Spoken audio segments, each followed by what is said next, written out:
after a devastating attack from an unknown enemy. Ryongseong Residence, also known as Residence 55, lies in ruins. Amid the twisted debris and rising smoke, Kim Jong-un is dead, along with his 3 children, his only known heirs. For the first time in decades, the Kim dynasty has fallen. With no one left to control North Korea's iron-fisted rule, those who seize control make a historic decision: reunification with South Korea. But how would such a monumental shift unfold?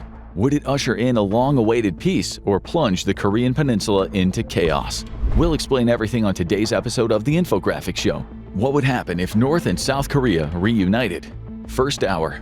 The announcement of pending reunification sends shockwaves through both North and South Korea. For many in the North, decades of indoctrination and isolation make the idea unfathomable. A sudden collapse of everything they've ever known. Meanwhile, in the South, the reaction is far more positive. In 2024, over 45% of them said that reunification should happen once the circumstances between North and South get better. That time has come. North Korea is without a dictator, without the Kim family, and without a clear path forward. The power vacuum has been filled, and those now in control see an unprecedented opportunity to reshape the future. They are going to seize the moment and forge a new Korea. Of course, not everyone is on board. In the South, around 11% of South Koreans claim to have no interest in reunification, wary of the economic and social burdens it might bring. But they're unable to truly stand in the way of what's to come. The wheels of history are turning, and a unified Korea is no longer just a dream, it's becoming a reality. For now, cautious optimism sweeps across both nations. In the North and the South alike, families long separated by the 38th parallel cling to the hopes of long overdue reunions. Tears are shed, phone lines buzz with long-lost voices, and for the first time in generations, the idea of a unified Korea feels real. But beyond the emotional homecomings, another battle is brewing. Those vying for power in the new Korea see limitless potential. The North's vast natural resources, combined with the South's technological dominance, could create an economic superpower.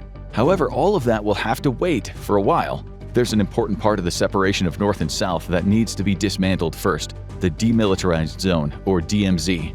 First week. Once dubbed the scariest place on Earth by visiting former U.S. President Bill Clinton, the DMZ that separates North and South Korea has long been a looming presence in both nations for decades. Created in 1953, the Demilitarized Zone, DMZ, stretches 150 miles across the Korean peninsula, from the small North Korean town of Kosong in the east to the mouth of the Han River in the west.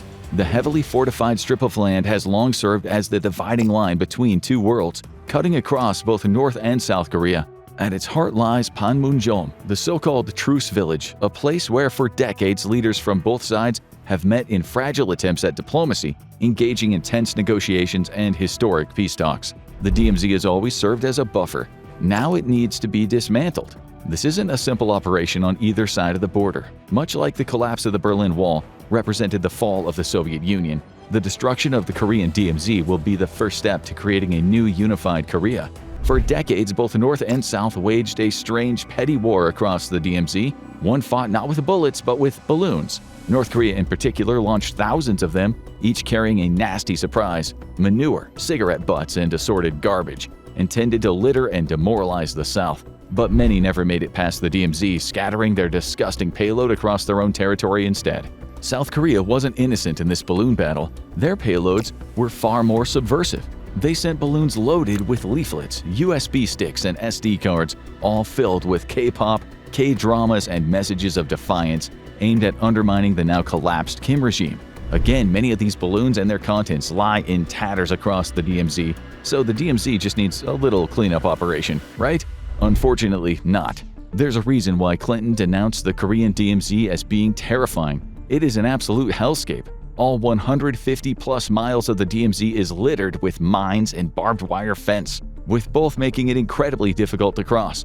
The barbed wire is the easy part. Within the first few weeks of Korean unification, teams equipped with the right tools tear down the razor-sharp barriers, clearing the way for a new era. But the mines are a different story. For decades, both North and South have littered the DMZ with these hidden death traps, and now they must work together to remove them.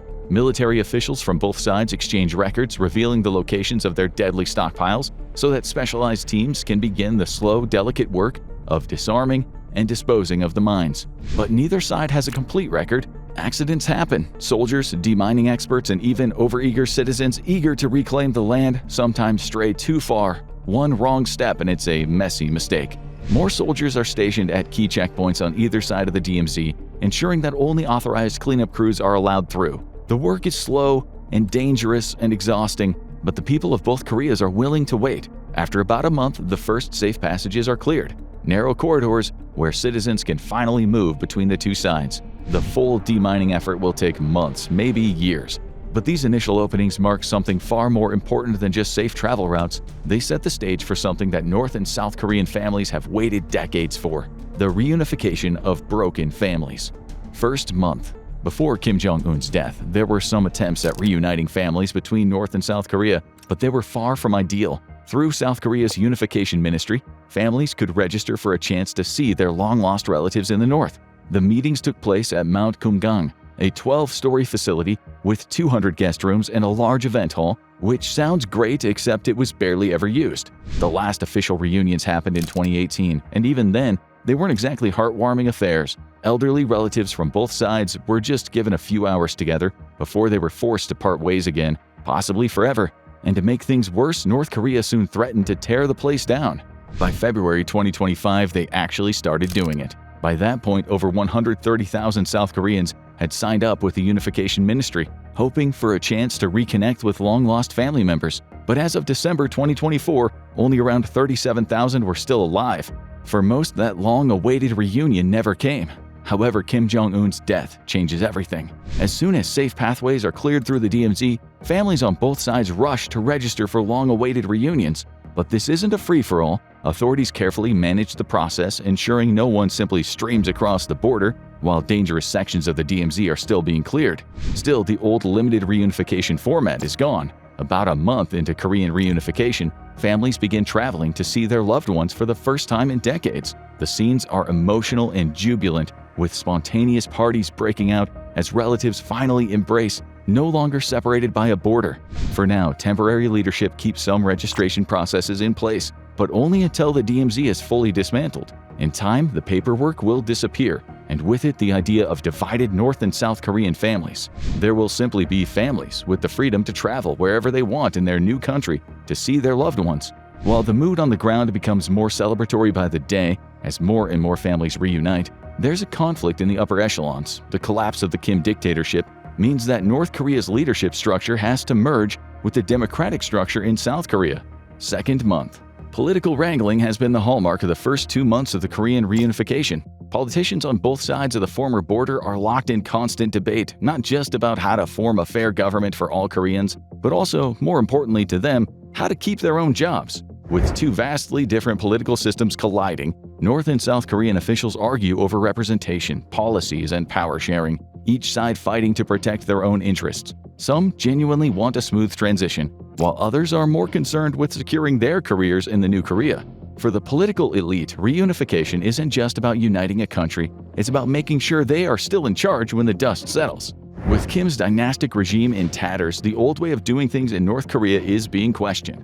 However, there's a balance to be struck. Complete upheaval of North Korea's government isn't an option, as it would throw that entire part of the new Korea into chaos. One idea for the transition is to create a one country, two systems arrangement where each side of Korea continues as it always has. For South Korea, that means the continuation of democratic elections. These elections include votes for the president, which take place every 5 years. There's also elections to determine the members of the National Assembly and all of South Korea's local public assemblies.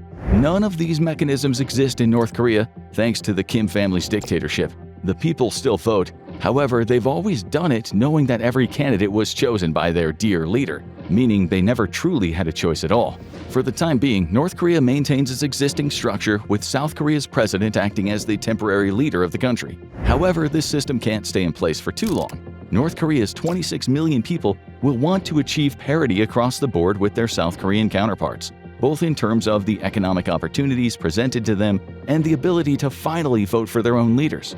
So, the former South and North work together to create a new system based on South Korea's democratic politics. The first order of business is to set up local assemblies in every North Korean province. That involves the creation of 9 new assemblies, to which officials will be elected in due course.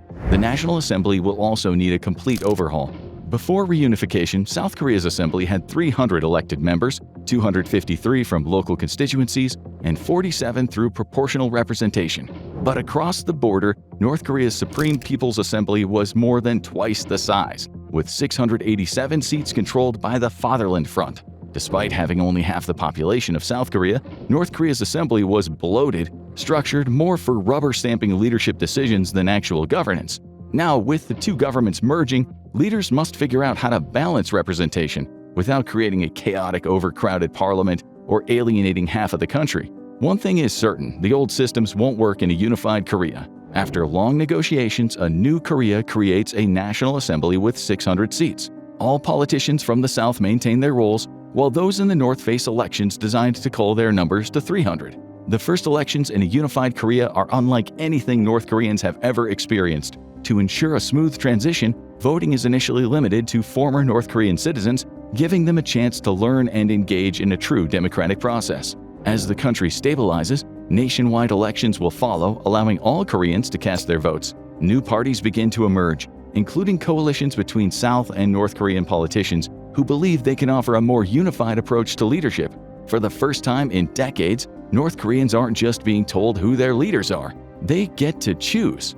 In the immediate months after the reunification, South Korea's president holds full control over the new Korea. That will only last as long as it takes for Korea to redesign its national assembly and create the local assemblies needed in North Korea. Citizens of both countries are promised that a full snap election will take place about a year into the reunification, allowing Korea to choose a leader it believes represents everybody. Still, the first couple of months sees the formation of a temporary government, with the mechanisms for the new Korean democracy taking many more months to create. With that in place, South Korea's president has something far more pressing on their mind: defense. Third month. The reunification of North and South Korea also means the combining of the two countries' standing militaries. And if that combination is done wholesale, with no cuts on either side, the new Korea will have one of the most powerful armies in the world. Before the reunification, Global Firepower, which ranks every military nation on the planet each year, ranked North Korea's military as the 34th strongest in the world, while South Korea's came in 5th.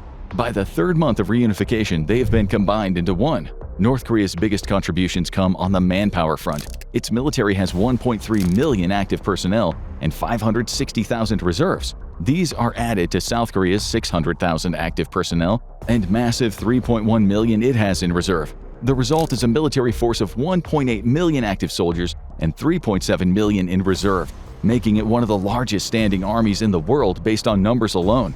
And that is before factoring in the combined 220,000 paramilitary forces both former nations bring to the table. When it comes to military equipment and budget, the differences between North and South Korea couldn't be more different. South Korea spends nearly 10 times as much on its military as the North, and it shows. North Korea can only bring 861 aircraft to the table, but most are aging Soviet-era relics, outdated compared to South Korea's fleet of nearly 1,600 modern aircraft. Some of the North's planes are repurposed for training, while others are carefully integrated into the new Korean military. But for the vast majority, they're either dismantled or sold off to reduce massive maintenance costs. North Korea does have an abundance of tanks, bringing nearly 4,300, again mostly old Soviet tanks, to add to South Korea's 2,200. The combined forces also boast over 76,000 armored vehicles, around 4,500 self-propelled artillery units, and over 5,000 towed artillery units. Unified Korea transforms into a devastating force on the ground as a result. The North also brings some value to the South in terms of naval capacity, adding around 200 vessels to South Korea's 227. Again, South Korea has the more advanced ships by far, though North Korea's military still offers 13 submarines and a handful of corvettes. The 155 patrol vessels in North Korea's navy will be put to good use to guard the new Korea's shore, a particularly useful aspect of the joint navy, with China becoming agitated at the new Korea's growing power. There will be cuts and changes, of course. Much of the old Soviet-era equipment used in the North Korean military will be discarded, sold, or dismantled for parts. It's also likely that the new Korea won't sustain its massive manpower numbers, especially as the 1.32 million active North Korean personnel will want to achieve pay parity with their South Korean counterparts sooner rather than later. The combined military is reduced to 1 million active members, with only the North Korean soldiers who both want to stay and can adapt to South Korea's training methods making the cut. One thing is for certain, the reunification makes Korea a dangerous military power. With governmental and defense systems being put in place over the next few months, the reunified Korea is emerging as an interesting player on the geopolitical front. However, there are some worrying issues on the ground to handle before it can really set itself apart as a new country. Sixth month. Assimilation is becoming a problem. By the sixth month of reunification, the DMZ is finally cleared and free travel within the new Korea is possible. Up until this point, most citizens were using this free travel to visit loved ones or tour the new Korea of which they are all now a part. However, there are difficult cultural differences to overcome, and the gulf between North and South still exists. For most former North Koreans, work was centered around two industries, agriculture or the military-industrial complex that Kim Jong-un built to sustain his massive army. Both industries still exist, but the cult-like devotion that once fueled them, where every action served the dear leader, is gone. Now many former North Koreans are looking to South for opportunity, stepping into a capitalist economy driven by technology and innovation. But the shift is drastic. South Korea ranks 6th in the Global Innovation Index, leading the world in tech, research, and intellectual property. North Korea is practically a non-factor on the technological front. There's a clear divide here between the desires of those from the North to work in the South and their collective ability to do so. Labor migration also becomes a big problem for the new Korean government at this point. Over the course of the next decade, between 1 and 2 million workers may want to migrate from the North to the South. It won't be all one-way traffic. North Korea's abundant natural resources, which includes iron ore, coal, gold, lead, and zinc, are all ripe for exploitation. Those resources, if properly tapped, could be worth up to $10 trillion, and South Korea's business leaders quickly start creating new companies in the North to start mining operations. That involves the merging of private businesses with previously state-owned operations. Over time, those labor migration issues will be seen as a positive. The new Korea's economy will benefit, with those in the North in particular gaining more employment opportunities. However, the half-year point of the reunification is far more chaotic, with businesses springing up everywhere and migration in both directions as people chase new employment opportunities. It's not just work-related assimilation that's causing challenges. The cultural barriers between North and South are also proving difficult to overcome. South Korea already had some facilities in place to help with the issue before reunification. Whenever North Korean defectors reached South Korea in the past, they underwent interviews and a period of investigation with South Korea's intelligence service to determine whether they were spies. That's been scrapped in the reunified Korea. However, the schools South Korea created for these defectors are still in place. Each of these schools took defectors through a 3-month program where they learned about how South Korean society works, including seemingly basic things such as using ATMs and catching trains. The defectors were also taught how to get jobs in South Korea, benefiting from 22 types of job training in the process. And they learned about the differences between the society in which they were raised and the one into which they arrived. The defectors were also set up with bank accounts and cell phones to help them start their new lives. The new Korea has similar schools now. Over the past 6 months, the unified Korean government has undertaken one of its biggest challenges yet, revamping education in the North while expanding former defector training facilities. These centers still teach North Koreans how to navigate South Korean society, skills that'll be crucial as the North undergoes a massive cultural transformation. But the sheer scale of the task is overwhelming. With over 26 million North Koreans needing at least 3 months of retraining, South Korea's resources are stretched thin. Schools are rapidly established across the North, doubling as deprogramming centers, while thousands of new counselors and educators are hired to help manage the transition. Some adapt quickly, especially the younger generations whose minds are still malleable. But for older adults who have spent their entire lives under North Korea's rigid system, adjusting is far more difficult. To bridge the gap, South Korea eventually rolls out cultural training programs nationwide, giving both North and South opportunities to learn about each other's histories, perspectives, and ways of life. Reunification isn't just about erasing a border, it's about rebuilding a society, and it all takes time. However, the South is constantly investing in the North, eager to tap into its vast natural resources. At the same time, technology and culture spread rapidly from South to North. As a result, within a year, the new Korea begins to resemble something close to the old South Korea, and New Korea is starting to establish itself. However, there's still a major obstacle to overcome. First year. Potential is still the buzzword being used to describe the new Korean economy after a year of reunification. However, that potential has yet to be reached, as the country's still trying to figure out how to align the terrible economy of the North with the prospering economy of the South. When combined with heavy investments into infrastructure, re-education, building a new government, and even the new massive military, a lot of money is being spent to turn the new Korea into what it could be. The economic differences between the regions are still pronounced. Over half a decade of economic isolation left North Korea's economy in ruins. By 2023, its GDP stood at just $29.6 billion, a small step forward considering it managed a 3% year-over-year growth. But it's still nowhere near enough to compete with the economic powerhouse to the south. That same year, South Korea's GDP soared to $1.71 trillion.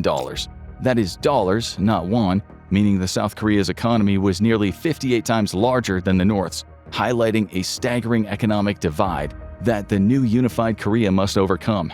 A year into reunification, progress is happening. The gap is starting to close, but there's still a long road ahead. The key challenge here lies in making the North more productive than it was in the past. South Korean investment into the North is helping there, especially on the business front, where new companies are springing up all the time to take advantage of the North's abundant natural resources. The new Korea has also been welcomed with open arms by the West, particularly countries like the United States and those in Europe. Japan is also a welcome ally on the economic front, with the new Korea benefiting directly from the many economic relationships it had formed prior to reunification. The sanctions that held North Korea back for so long are gone, and it's becoming a more powerful trading nation. However, South Korea wasn't truly prepared for reunification. Over the years, multiple financial proposals had been made to ease the economic burden, but none ever became reality.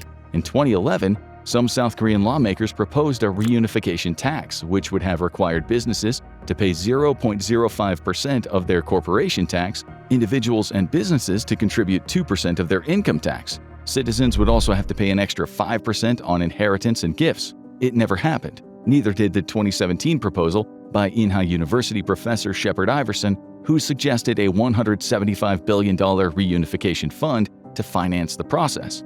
Now, with reunification unfolding faster than expected, South Korea is scrambling for solutions, pulling from its international reserves of $420.1 billion to fund the transition, a process that'll continue for years as the new Korea transforms. The north of the country will assimilate into the south economically, just as its people assimilate culturally. And in a few decades' time, the reunified Korea will have one of the world's strongest economies. That's according to Goldman Sachs, which says that between 30 and 40 years of consistent economic development could see a unified Korea overtake the likes of Germany, France, and Japan in terms of GDP. That would place Korea firmly ahead of 3 of the group of 7 nations. Again, it's all about potential. Reunified Korea is sitting on $10 trillion of natural resources in the north alone. Once those resources are unlocked, it'll have one of the world's most powerful economies. Second year.